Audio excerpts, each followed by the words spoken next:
I'm from Argentina, but I've been moving around for the last couple of years. And today I'm going to show the research on details that I have been doing for the last 2 years. So 2 years is a long time. So first of all, I was going to show you a little bit of why I think it's worth it to be doing this. And then I'll show 3 projects. The first one is my master's thesis, where I developed a method that I call in-sync detailing.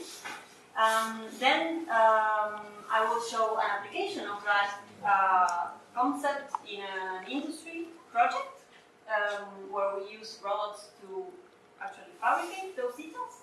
And then I'll show my current research that I started in October, but actually almost 3 months ago, more or less, that I'm carrying out at ETH, in the same institute that Pierre.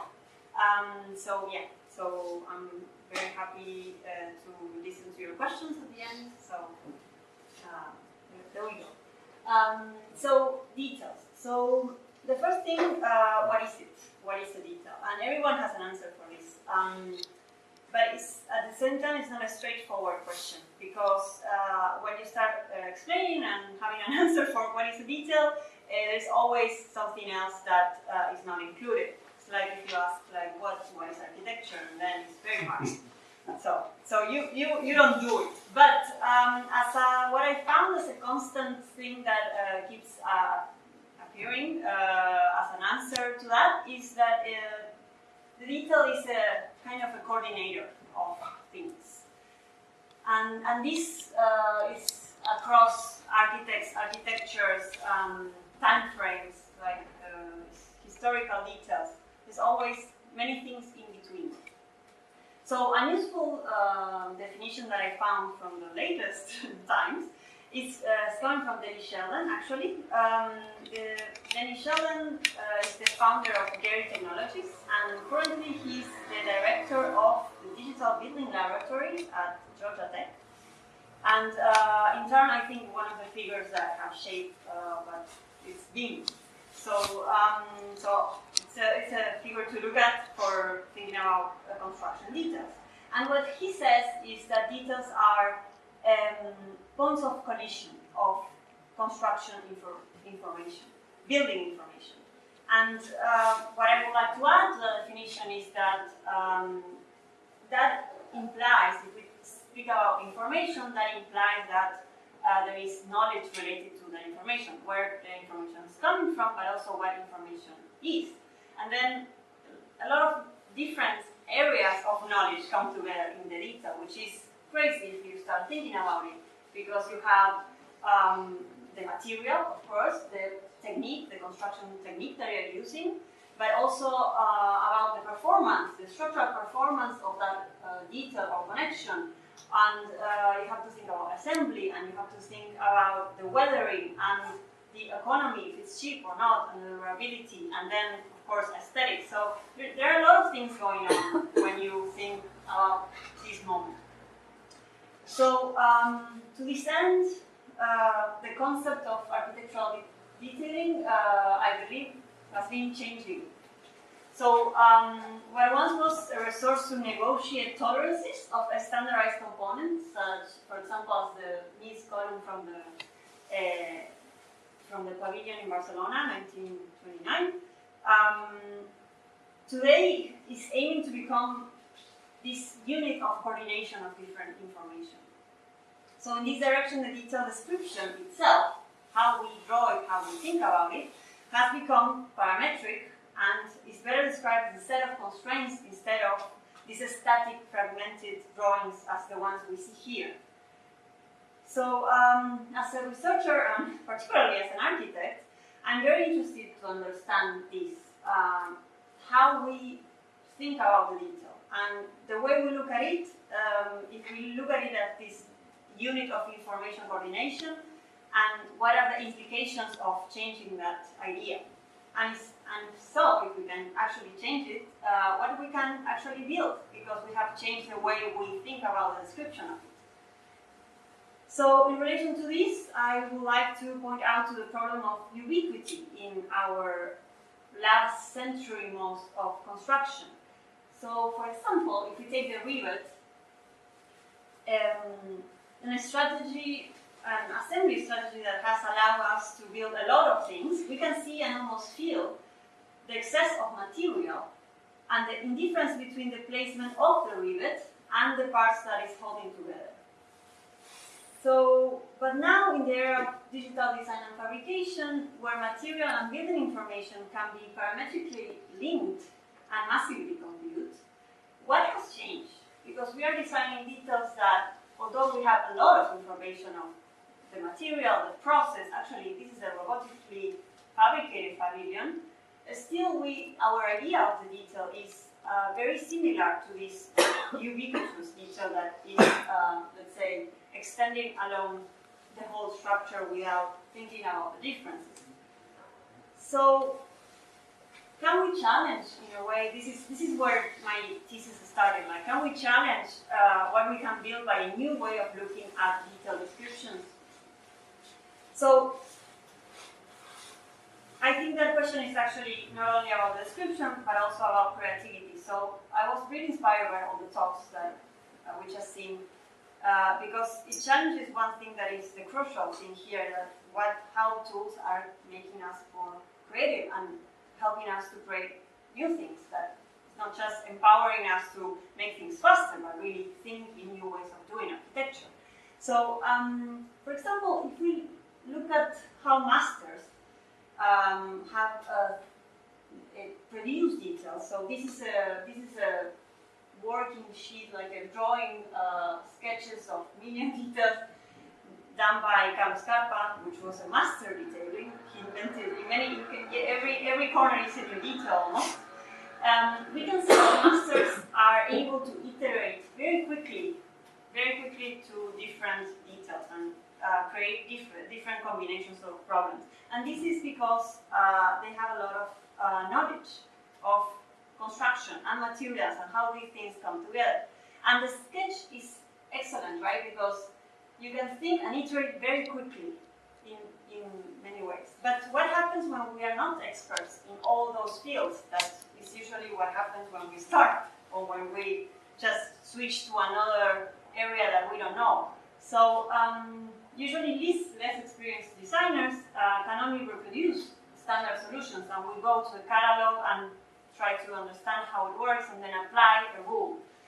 So this catalog is, for example, we can think about it in a way as a dictionary, right? We can access it and look at it and what is the solution. But how is this helping us be more creative? And that's a question that is very important, because the way we use the tools that we use to create architecture will basically define what we can build.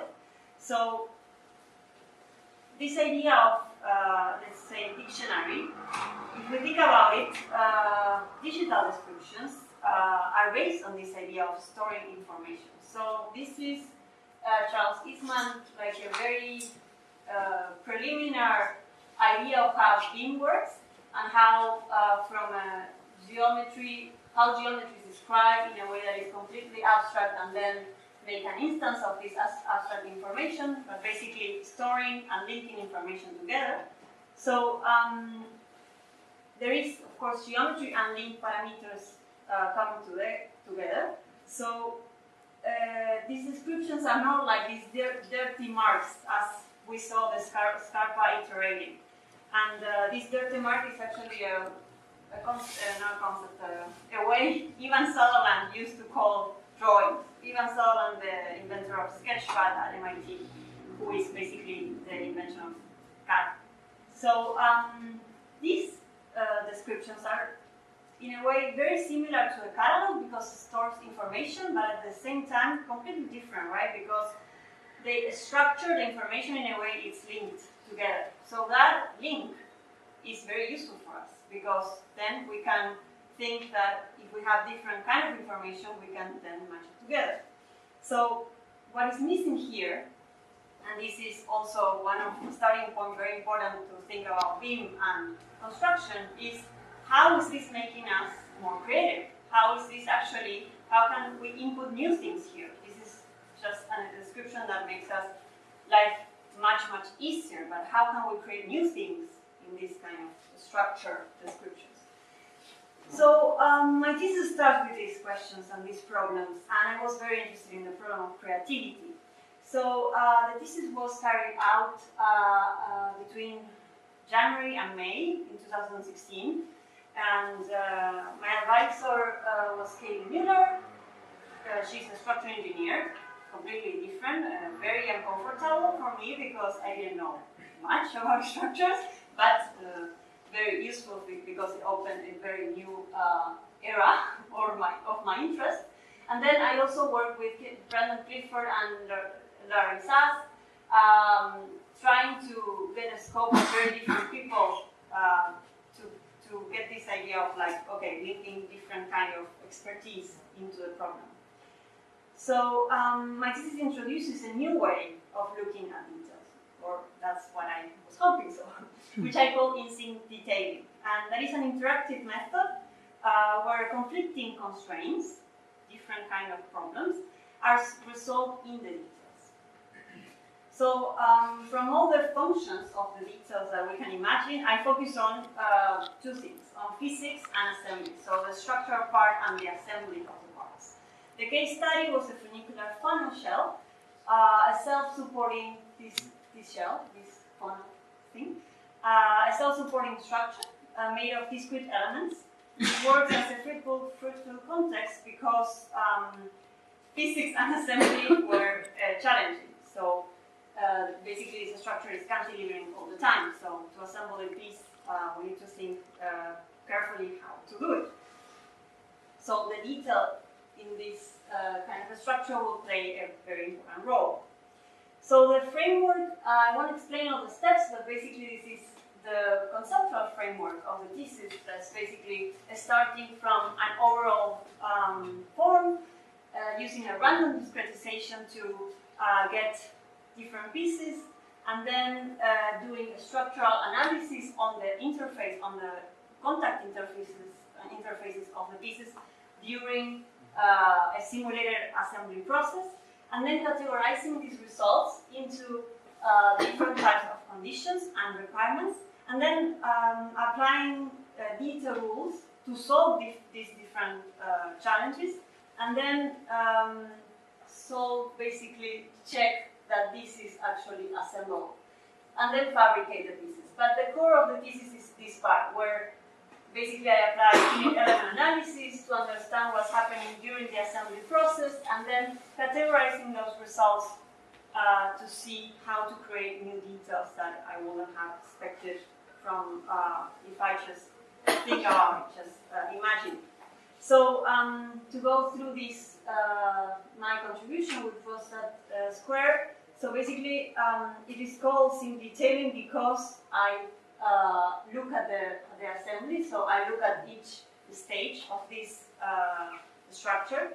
I apply the finite element analysis at every step, and then I show basically what you see here is what happens at the global level and the local level. So at the global level, this structure is stable in this way. So what we are seeing here are the vectors, the results of reaction forces. So basically it's the stability of the structure, what you see.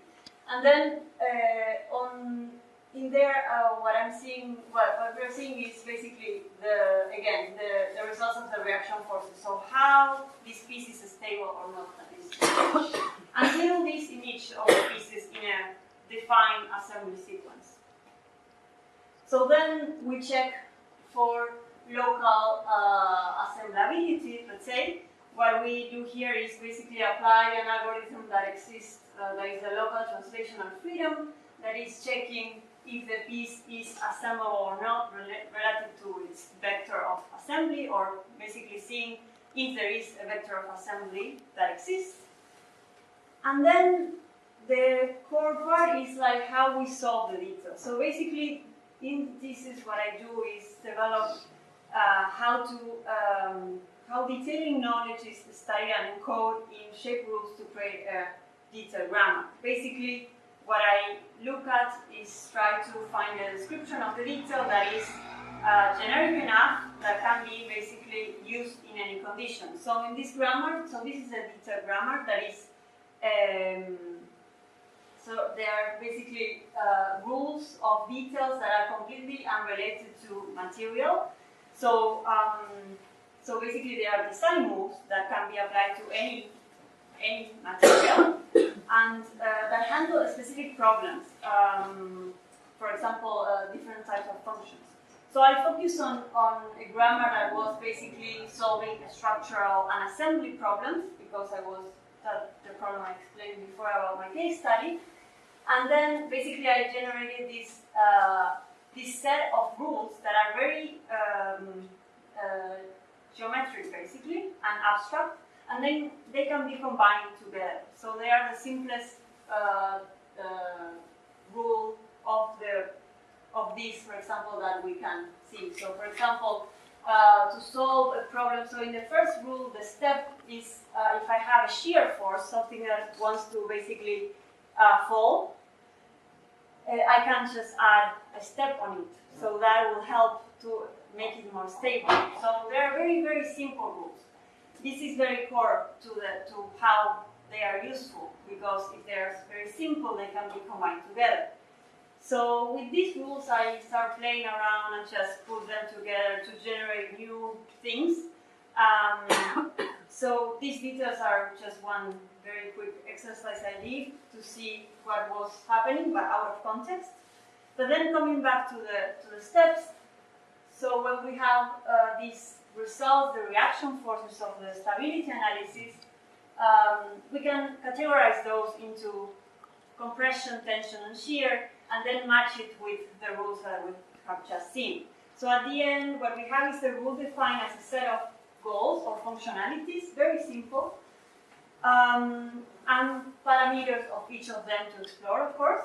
And then we can start adding to each other. What happens here is that we see that the original discretization was something like this, and then I had some shear here, so this is to basically interlock with the previous assembly, but also it's very smooth, but basically there is a core in here, so there is a rule of smoothing to make it more easy to assemble. And then this is something else that is basically a moment where we have tensions and the pieces wanted to fall, so we add something that holds them together. So what happens is that, in a way, I like this picture because everything comes a little bit like overlapping, so we start seeing these rules basically overlapping. So I did some tests, a couple of prototypes to see what was happening, testing different details. Basically, just try and error. I didn't. So this is this framework is about how to assemble this detailed grammar, but I didn't do a calculation of the strength of each of these. What I knew is where the tension and where the compression and where the shear happens, so I can apply a rule that will work for each condition. So one important thing is that the goal was not automating this at all. All the contrary, was making a method that was very easy to visualize what was happening, because I remember that I really feel like an architect, so what I want to say, or what I want all the time is like feedback, basically, and see like what's happening. Do I like it? Does it work? So, so on the contrary, these evaluations show and the ideas that allow designers to make more informed decisions, but also create more or expand the intuition of designers while they design. Not just to automate and say like, okay, we are saving money. That could also work, and there are many things to extend in that direction, but I'm very concerned about this previous moment of how we create things, new things, and that comes to the creation moment. So, so this stage basically allows us to go back and forth, right? Like see something and then check if this is what we want or not. So at the end, for example, one of the results is that we see some patterns of distribution of the loads. what happens is that the detail, finally I apply the tension detail, but what it changes is basically the size of the detail itself because of the load that I was holding. And then this is the plan of this prototype, and basically we see some patterns. So again, we could develop an intuition of how these things work, although each of the pieces are different. So that is also very useful, right? If I learn something from the process.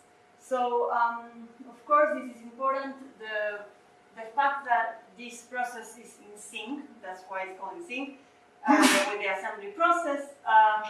According to the sequence of assembly, the details are located. So if we change the sequence of assembly, the details change. And that is something, as an architect, at least I like a lot. I can just, if I have the method, I can just change the sequence of assembly and get a different distribution. So,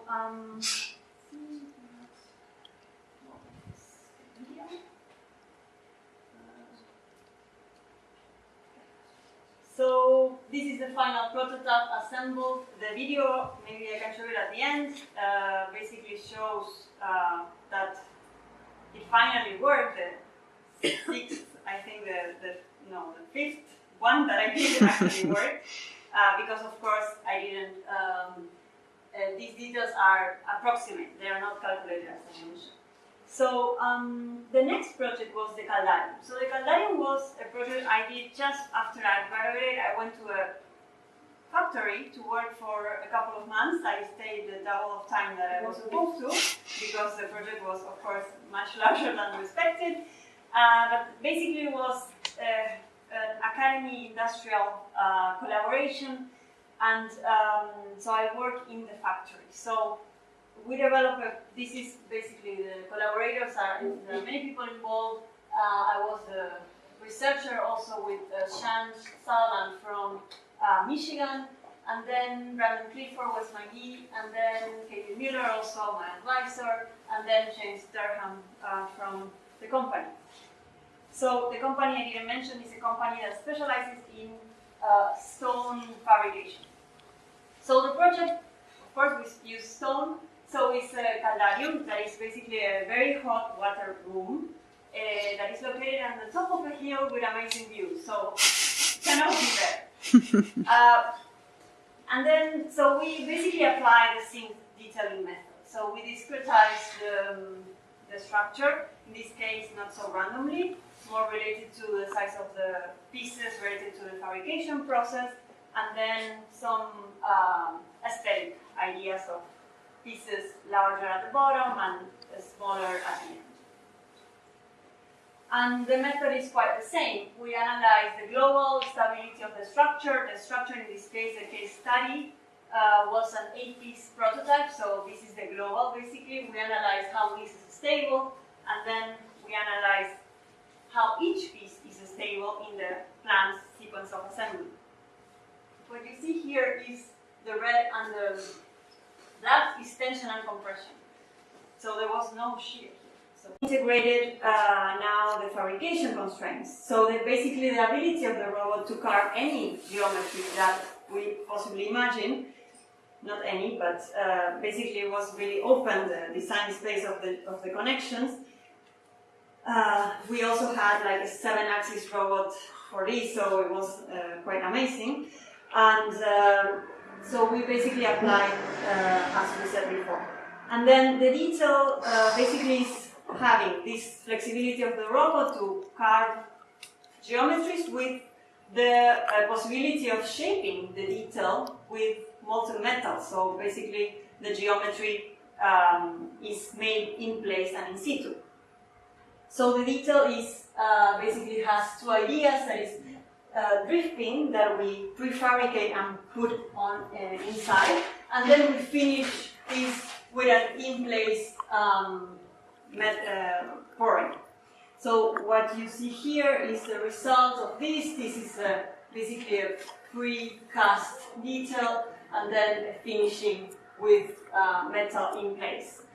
These were a lot of tests about how to do this in a way that we actually like, because the previous examples we didn't like. But then we continue to see the geometries and then integrate a little bit more like options of how to pour from the bottom, from the other side. If we actually prefabricate the detail of we pour the whole thing inside. And at the end, actually what we actually like is just prefabricating the detail and pushing and pounding it in, because actually the structural analysis and the structural test show that it was as good as pouring the metal in place. So this is a good result that's basically finished in place.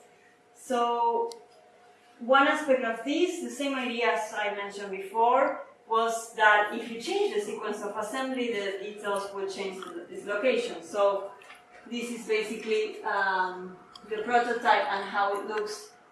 This prototype actually was a lot of testing of the pouring itself, so it was very basically challenging to see a final thing with a constant decision of how to do it, but it stands in place.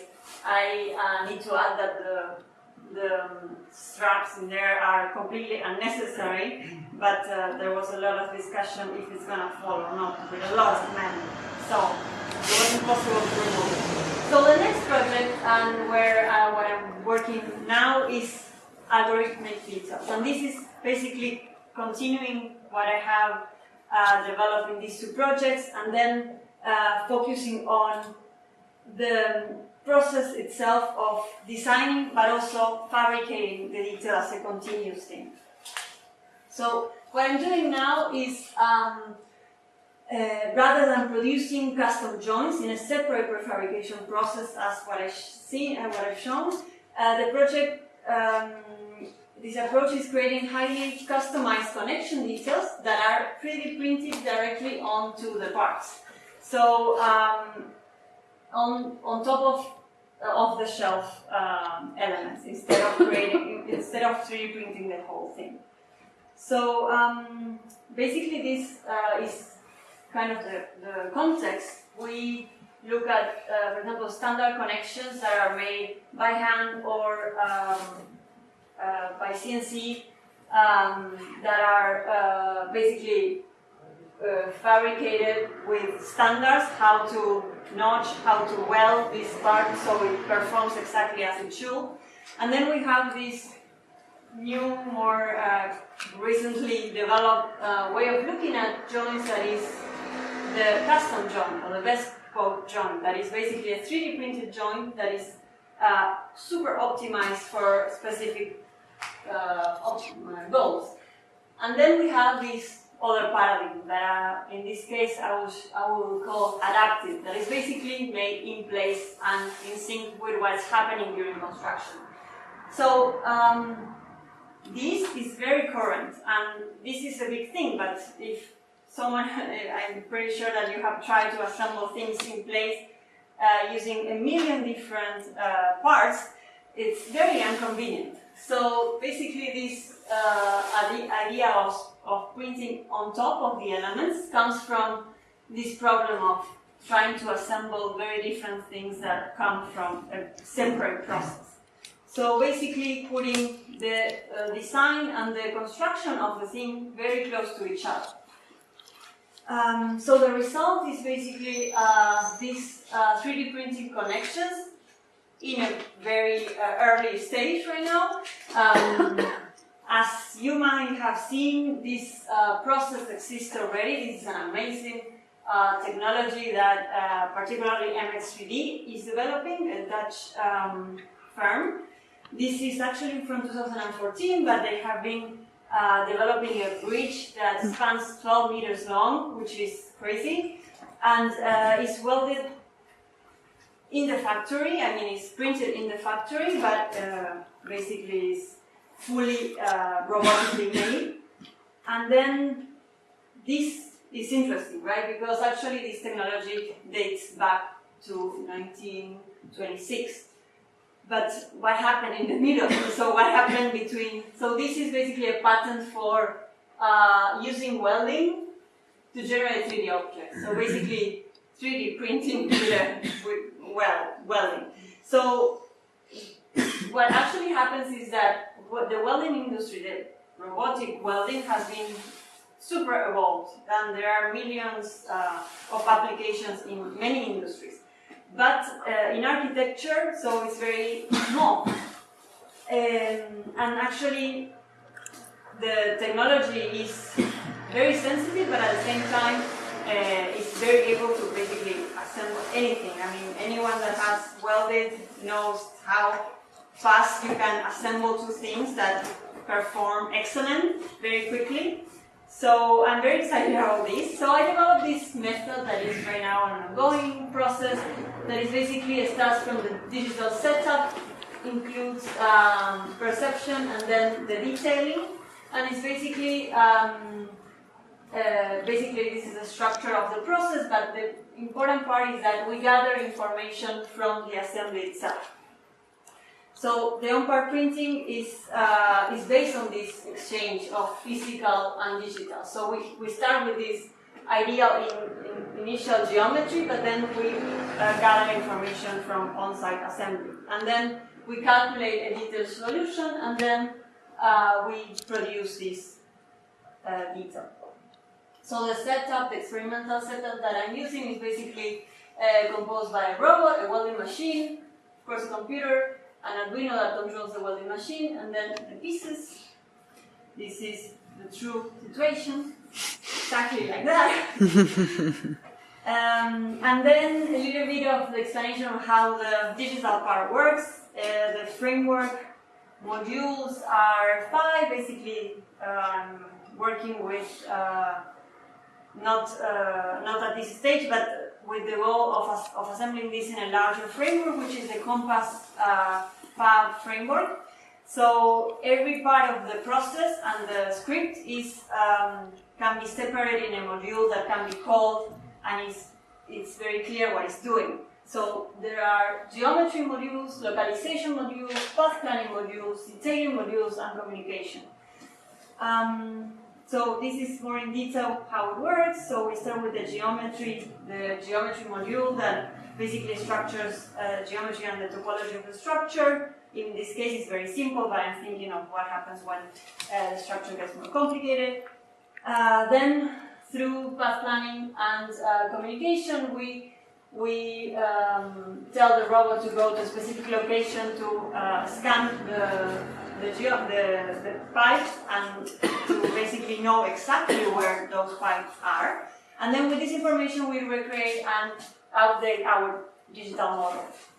Then we again connect and generate a detailed geometry based on this digital information, and then with basically the detailing module, what it's doing is calculating based on the actual configuration of the pipes and the constraints of the one process, so the welding process, generating a geometry that is suitable for connecting those pipes.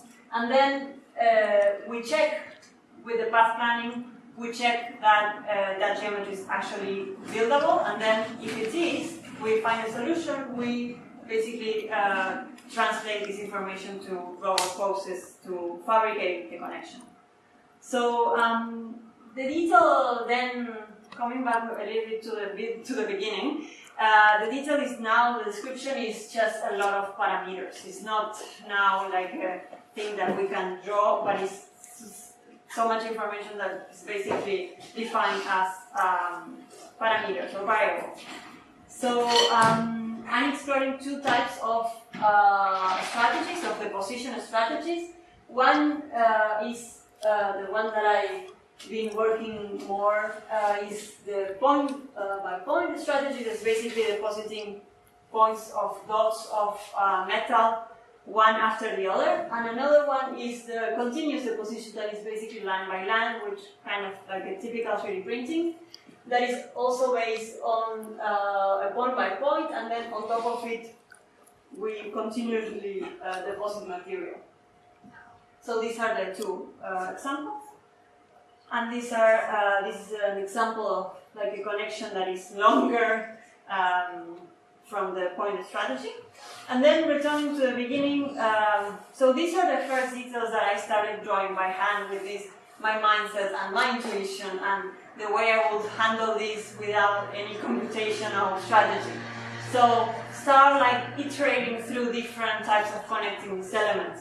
But then what I'm finding now is that right now the description of this, I need basically a vector field to define how the material will be deposited. And this is kind of a thing I really like, because at some point this type of description is helping me basically design something that is actually buildable and not something that is completely unrelated to the way it has been or will be fabricated.